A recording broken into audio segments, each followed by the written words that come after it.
Phone call came at 6:47 in the morning. I remember the time because I was already up, standing in my kitchen in Portland, watching the rain hit the window and trying to convince myself I had energy for another 12-hour shift at the hospital. My phone buzzed against the counter and I almost let it go to voicemail. Then I saw it was my mother. "Grandpa passed last night," that's how she said it, like she was reading a weather report. I waited for more, for grief, for hesitation, for anything. But she just moved on to logistics. The nursing home had called around 2 a.m. There would be a small service on Saturday. She and Dad weren't sure they could make it down from Seattle because Dad had a golf tournament he'd committed to and Mom was supposed to host a charity luncheon. My Aunt Diane couldn't come either because of scheduling. I stood there, holding the phone for a long time after she hung up. I think I was waiting to cry. Nothing came. Just this dull ache in my chest, the kind you get when you realize a door you'd been meaning to walk through has closed forever. My grandfather's name was Wendell Hartwig. He was 86 years old. He had spent the last 4 years in a Medicare-funded nursing home in Eugene, Oregon, after a fall in his garage cracked his hip and made independent living impossible. In those 4 years, I had visited him 42 times. I know because I kept count in a little blue notebook I carried in my purse. I lived 2 hours away and worked overnight shifts as a nurse, and I still made it down at least once a month. My parents, who lived 3 hours away in Seattle, visited him twice. Both times for less than an hour. Both times to bring paperwork they needed signed. I drove down to Eugene that Saturday alone. The service was held in a small chapel attached to the funeral home. The kind of place with fake flowers in the corners and folding chairs lined up in neat rows. There were 11 chairs set out. 6 of them stayed empty. The only people who came were me, the funeral director, a hospice volunteer named Connie who had visited Grandpa twice a week to read to him, and an older black gentleman in a suit who introduced himself only as a friend from the woodshop. He left right after the prayer. I sat in the front row and looked at the urn. They had cremated him because that's what was in his will. And because my mother had said over the phone, "It's just cheaper, honey." The urn was plain wood. He would have liked that, I think. He liked plain things. After the service, the funeral director handed me a manila envelope. Inside were his belongings from the nursing home, a wallet with $18 and a faded photo of my grandmother, his reading glasses, a pocket Bible with the corners worn soft, and at the bottom, wrapped in a piece of dish towel, something heavy. I unwrapped it in my car in the parking lot. It was a hunting knife, not a kitchen knife or a pocket knife, but a proper hunting knife with a bone handle and a leather sheath that had darkened with age. The blade was about 6 inches long, beautifully maintained, oiled so it had that soft sheen old steel gets when someone loves it. There was an inscription on the base of the blade, near where it met the handle. The letters were tiny and almost worn off, but I could make out 3 letters and what looked like a number. Mac V, Sog, 5th. I had no idea what it meant. I assumed it was a brand name. I tucked it back into the dish towel and drove home. My grandfather was a carpenter. That was the only thing I had ever known him to be. He owned a small cabinet shop in a town called Roseburg, about an hour south of Eugene, and he ran it for almost 50 years before his hands started shaking too badly to hold a chisel steady. He built kitchen cabinets, mostly, built-in shelves, the occasional rocking chair, which he gave away as wedding gifts to people in town. He never advertised, he never grew the business. He took the jobs that came to him and did them well, and went home at 5 o'clock every day to my grandmother, who taught 3rd grade at the elementary school. My mother grew up embarrassed by him. I figured this out when I was about 12. We were at a dinner party at my parents' country club in Bellevue, and someone asked my mother what her father did. She said, "Oh, he's retired." When I corrected her later in the car and reminded her grandpa still worked then, she just said, "Honey, you don't tell people at the Hendersons that your father is a cabinet maker. It's not appropriate." I never forgot that. Not appropriate. My dad came from money. Old Pacific Northwest timber money, The kind that gets you onto boards and into clubs without anyone asking too many questions about how the family got it. My mother had married into that world at 23, and she had spent the next 40 years working very hard to forget where she came from. Grandpa wasn't a problem to her so much as he was a piece of evidence, a reminder of the small house she grew up in, the second-hand clothes, the way the back porch always smelled like sawdust and Old Spice. When I was a kid, I spent 2 weeks every summer in Roseburg with my grandparents. Those were the best 2 weeks of every year. Grandma would make biscuits in the morning, and Grandpa would take me down to his shop after breakfast and let me sand small pieces of pine while he worked. He almost never talked while he worked, but sometimes in the evening, sitting on the porch with a glass of iced tea, he would tell me a story. Not war stories. Never war stories. He told me about a fox he'd seen near the creek, or about a customer who paid him in maple syrup one year because money was tight, or about how he met my grandmother at a church picnic, and she had outpitched him in a softball game. I knew he had been in Vietnam. It was a sentence my grandmother used once, casually, like it was nothing. Your grandpa was in Vietnam, dear, so he doesn't always like fireworks. That was it. He had no medals on the wall, no flag in the window. He never went to a single parade in his life, as far as I know. When my 5th grade class did a Veterans Day project, my mother specifically asked me not to put his name on the wall display. He doesn't like that kind of attention, she said. I always assumed that meant he was ashamed. That's what my mother implied, in her oblique way, that he had done something or seen something he wanted to forget, and that the family's job was to help him forget by never mentioning it. Now I think she just didn't want a Vietnam veteran in the family ledger. Grandma died when I was 19. I came home from college for the funeral and stayed a week. Grandpa cried at the burial. The only time I ever saw him cry, and then he didn't cry again. He sold the cabinet shop 2 years later. He stayed in their little house in Roseburg until he fell. After that, my parents moved him to the home in Eugene because it was on the way to their lake house in Bend, which they visited maybe 3 times a year. They told themselves this counted as keeping him close. I drove home from his funeral with the knife on the passenger seat. When I got back to my apartment in Portland, I put it in the top drawer of my dresser and didn't look at it again for almost 5 months. I want to be honest about the next part. I was not searching for some hidden truth about my grandfather. I wasn't going to write a book or solve a mystery. I was just exhausted and grieving in a quiet, flat way that I didn't know what to do with. I worked my shifts. I ate dinner alone. I avoided my mother's phone calls. What changed it was a fundraiser. The hospital where I work, Providence in Portland, holds an annual gala every fall to raise money for the Veterans Wing. It's a big deal. They serve a real dinner and a brass quintet plays, and the head of cardiology gives a speech, and everyone wears their nicer clothes. Most of the time I skip it because I'm on overnights. But that year my friend Tasha, who runs the volunteer coordination office, talked me into going. She had 2 extra tickets and didn't want to go alone. Come on, she said. There's an open bar and you've been a ghost for months. Come be a person with me. The gala was held in October at a hotel ballroom downtown. I wore a navy dress that had been my grandmother's. It was old but still elegant, and it had little embroidered flowers along the collar that I had always loved. And on my wrist, on impulse that morning, I had clipped on a leather wristband that had since college. It was loose, and so before I left the house, I had reached into the dresser drawer for something, anything that might tighten it. That's when I saw the sheath again. The hunting knife. I don't know why I did this. I don't know what made me think of it. But I unsheathed the knife, took the leather strap off the sheath itself, and threaded it through my wristband to tighten it. The strap was old and supple and had a small brass rivet on it that was beautiful in a worn-out way. I figured no one would notice. I put the knife back in the drawer and left. The gala was fine. I drank too much sparkling water and listened to a doctor I didn't know talk about myocardial regeneration. Tasha and I hit the dessert table twice.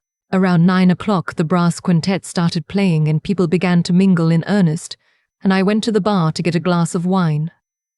There was an older man already at the bar. He was tall, very straight in the spine, with white hair cut close and a charcoal suit that was clearly expensive but not new. He had the kind of face that looked like it had spent decades outdoors. He was paying for a drink when I came up beside him, and then he turned to leave, and then he stopped. He was looking at my wrist. I noticed him noticing, and I shifted my arm self-consciously the way you do when you suddenly think your dress is wrinkled. He didn't move. He just stood there, staring at the strap on my wrist, and the color slowly drained from his face. "Ma'am," he said. His voice was very quiet. "May I ask where you got that?" I looked down at the wrist, then up at him. "The bracelet? The strap on your wrist." I told him it was off an old knife sheath, that it had belonged to my grandfather. He set his drink down on the bar very carefully, like the glass might break if he moved too fast. "Would you tell me your grandfather's name, Wendell Hartwig?" He closed his eyes.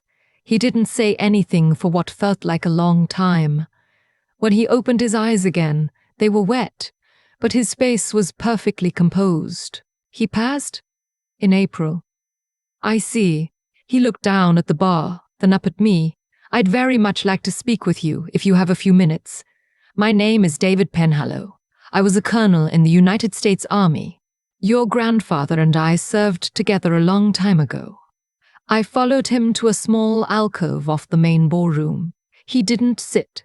He stood very still with his hands clasped in front of him, the way I imagine he had stood in 1,000 briefings and 1,000 funerals before this one.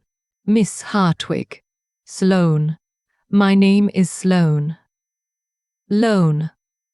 May I see the strap, just for a moment?" I unclipped it from my wristband and handed it to him. He took it like it was something holy. He turned the rivet toward the light. There was a tiny mark stamped into it, so small I had never even seen it. He ran his thumb across it. "Where is the knife?" "At home. In my dresser." "It has an inscription." "Yes. Mac V. Sog. I thought it was a brand." He smiled then, the saddest smile I've ever seen on another human being. "It's not a brand. Mark V. Sog was a unit, studies and observations group. It operated in Vietnam from 1964 to 1972. Your grandfather wasn't a regular soldier, Sloane. He was a sergeant in a reconnaissance team that ran clandestine missions across the border into Laos and Cambodia. He led a 6-man team for almost 3 years. His call sign was Carpenter. I want to say I felt something dramatic. I want to say the room tilted, or I gasped, or I cried. But the truth is, I just stood there and stared at him, and the only thing I could think was that I needed to sit down very soon. "Carpenter," I said. "That's right. He was a carpenter. After the war. He had a cabinet shop in Roseburg." "I know." I looked at him.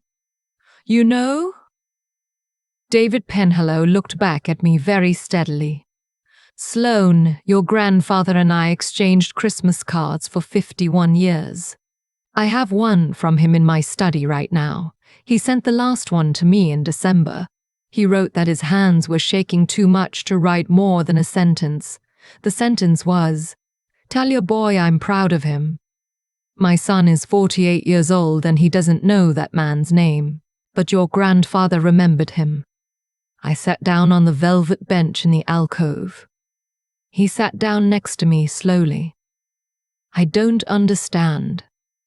"What don't you understand?" "Why I didn't know any of this."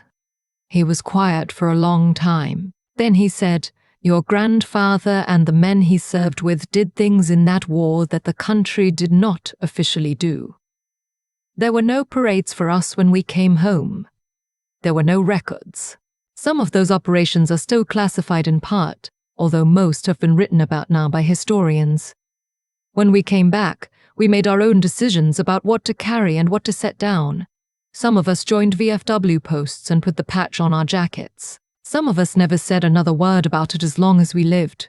Your grandfather chose the second path. Why? That you'll have to ask him in your prayers, Sloane. But I can tell you what he told me once in a letter, about 15 years ago. He wrote that the war was the worst thing that ever happened to him, and that the best thing that ever happened to him was a woman named Esme who married him anyway. He wrote that he didn't want her to be married to a war hero.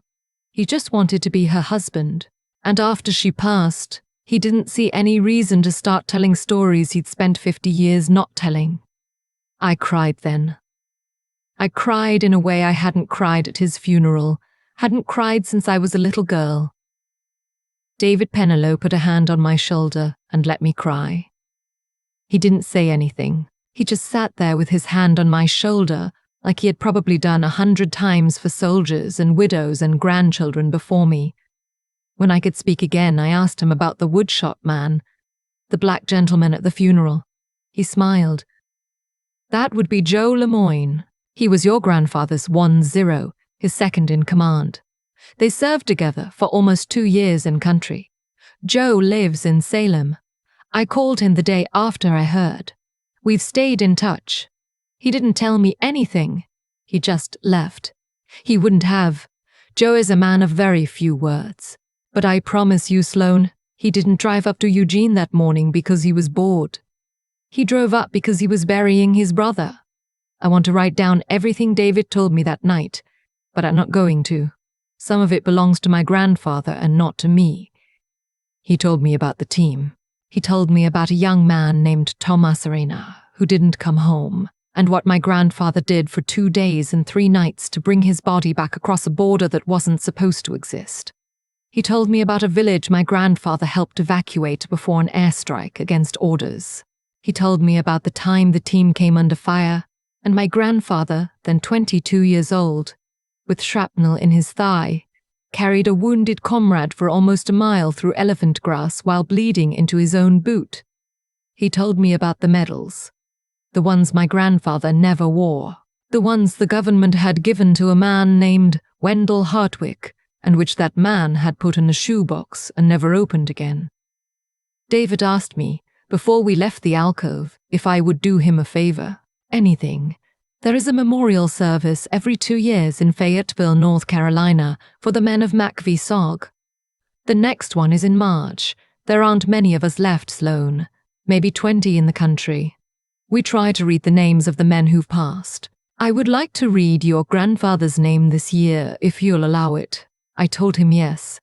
He took my hand in both of his and thanked me. I have never been thanked like that in my life. I went home that night and took the knife out of the drawer. I sat on my bed with it for a long time. I unsheathed it. I held it under the lamp.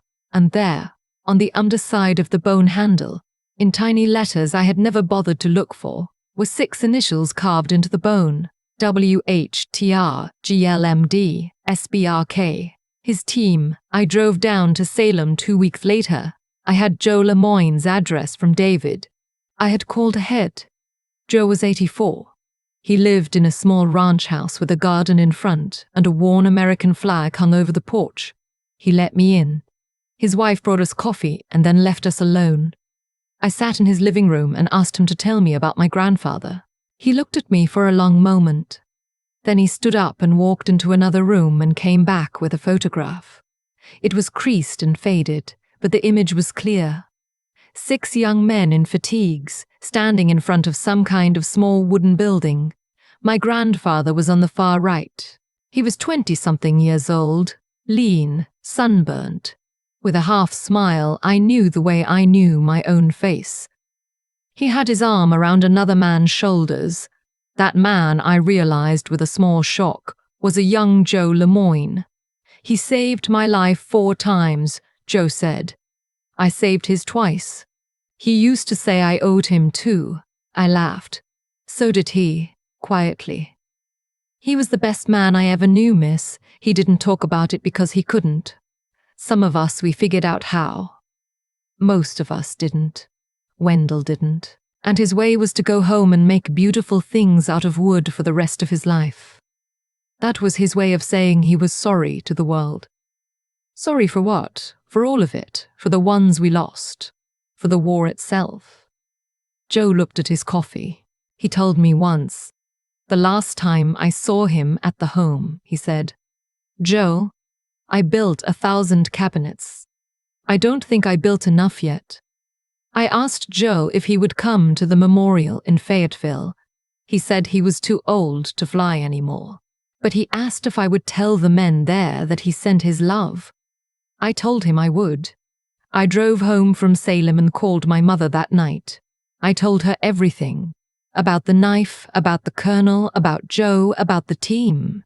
About a man named Thomas Rayner who never came home so that her father could. She was quiet for a long time. Then she said, "Sloan, I had no idea." "You did, Mom. You knew he was in Vietnam. I knew that, but I didn't know. You didn't ask. I didn't say it to be cruel. I said it because it was true and because I had just spent 4 years going to visit her father every month while she sent Christmas cards from the lake house. I said it because if you don't ask the people you love about their lives, you don't get to be surprised when their lives turn out to contain things you missed." She started crying. My mother is a woman who almost never cries. She said she was sorry. She said she didn't know how to fix it. I told her she could come to the memorial in Fayetteville with me in March, and she said yes. She said it before I had even finished the sentence. We flew to North Carolina together.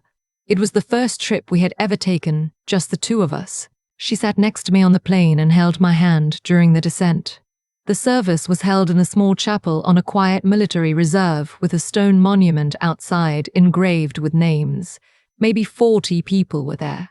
Most of them were over 70. There were a few wives, a few children, a few grandchildren like me.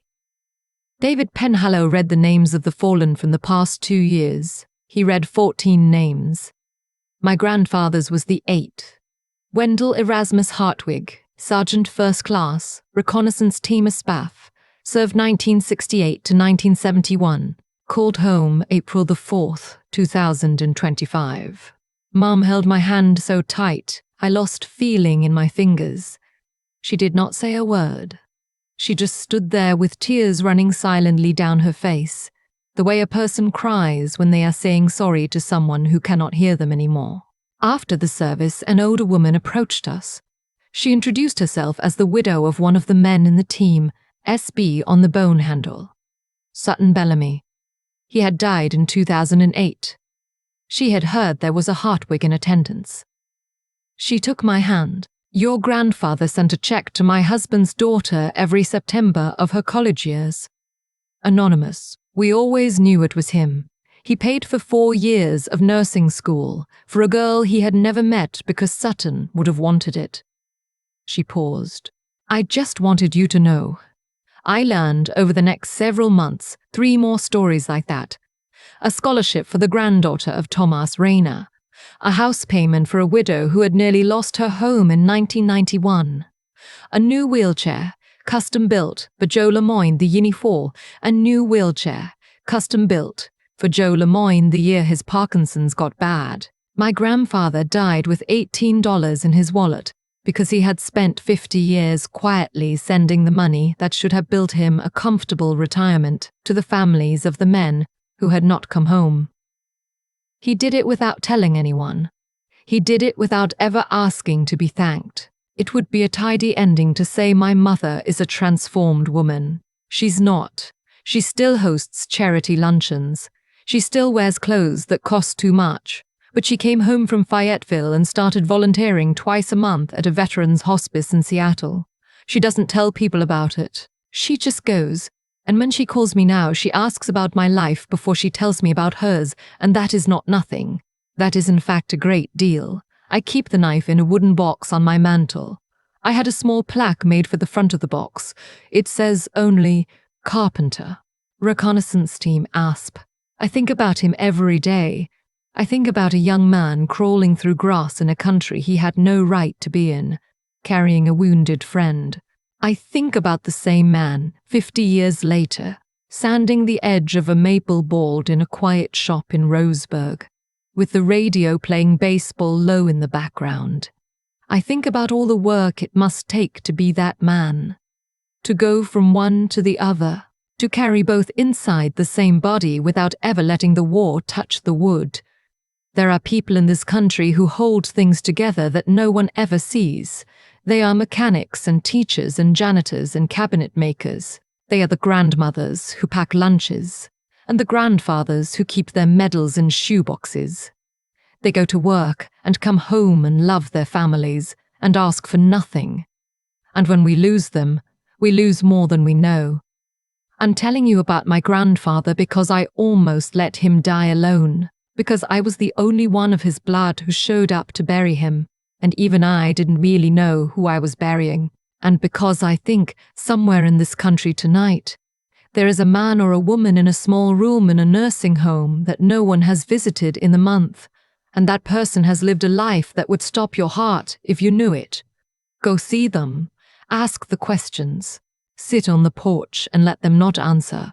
Keep the strap and the bone-handled knife and the photograph and the $18. That is all I have to say. Thank you for listening. I've spent a lot of nights since the memorial in Fayetteville thinking about how my grandfather became the man I knew and how I almost missed him entirely. The truth is, none of what happened was an accident.